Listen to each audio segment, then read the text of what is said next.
Hi friends, இன்றைக்கி நம்ம கருவேப்பிலை பூண்டு போட்டு புளிக்குழம்பு எப்படி பண்ணுறதுன்னு பார்க்கலாம். ஒரு பேனில் நல்ல ஒரு கைப்பிடி ஹேண்ட்ஃபுல்லாக ஒரு கருவேப்பிலையை எடுத்து நல்லா ஃப்ரெஷ்ஷான கருவேப்பிலையை எடுத்துக்கலாம். நல்லா வாஷ் பண்ணிவிட்டு இந்த மாதிரி போட்டுட்டு பூண்டு ஒரு 5-6 பல் நல்லா கட் பண்ணி போட்டுட்டு இந்த கருவேப்பிலை நல்லா கிறிஸ்பி ஆகிற வரைக்கும் நல்லா ஃப்ரை பண்ணி எடுத்துக்கலாம். இந்த அளவுக்கு நல்லா பவுட்ரு மாதிரி ஆகணும். தொட்டு அது மாதிரி உடையிற லெவலுக்கு நல்லா வறுத்து எடுத்துக்கலாம்.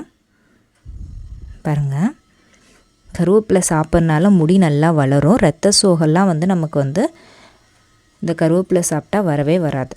இதை நல்ல ஒரு ஃபைன் பேஸ்ட்டாக அரைச்சி எடுத்துக்கலாம். ஃபைன் பேஸ்ட்டாக அரைச்சி இந்த மாதிரி எடுத்துக்கலாம். இது தனியாக ஓரமாக இருக்கட்டும். சர்க்கரை நோயாளிங்களாம் இந்த கருவேப்பிலை சாப்பிட்டா ரொம்பவே நல்லது.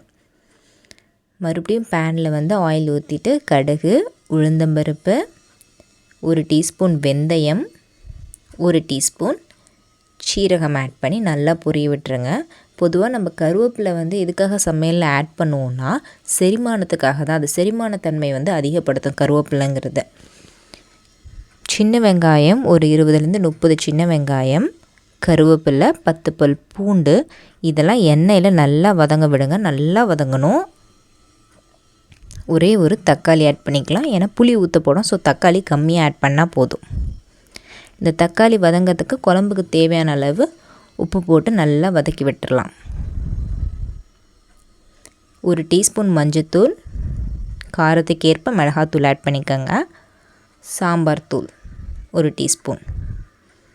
நம்ம ஏற்கனவே அரைச்சி வச்சுருந்த அந்த கருவேப்பிலை பூண்டு போட்டு அரைச்சி பொடி ஆட் பண்ணிக்கலாம்.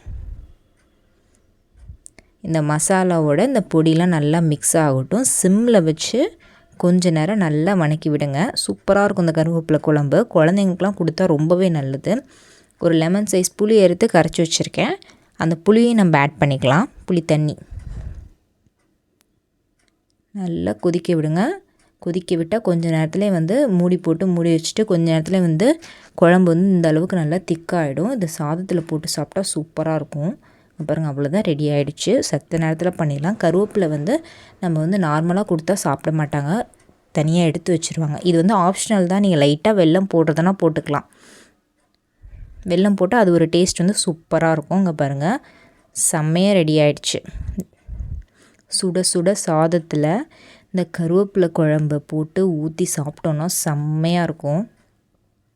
புளிக்குழம்பு வச்சுட்டு நம்ம அப்பளம் பொரிக்கலைன்னா எப்படி, ஸோ அப்பளமும் வச்சு இந்த கருவேப்பிலை புளிக்குழம்பு வச்சு சேர்த்து சாப்பிட்டோன்னா சூப்பராக இருக்கும். நான் லைட்டாக கொஞ்சம் போண்டா செஞ்சுட்டு இந்த அப்பளத்தை வச்சுட்டு இந்த அப்பளத்தோட இந்த வெள்ளை சாதம் இந்த குழம்பு போட்டு பெரட்டி சாப்பிட்டு பாருங்கள். டேஸ்ட்டு வேறு லெவலில் இருக்கும்.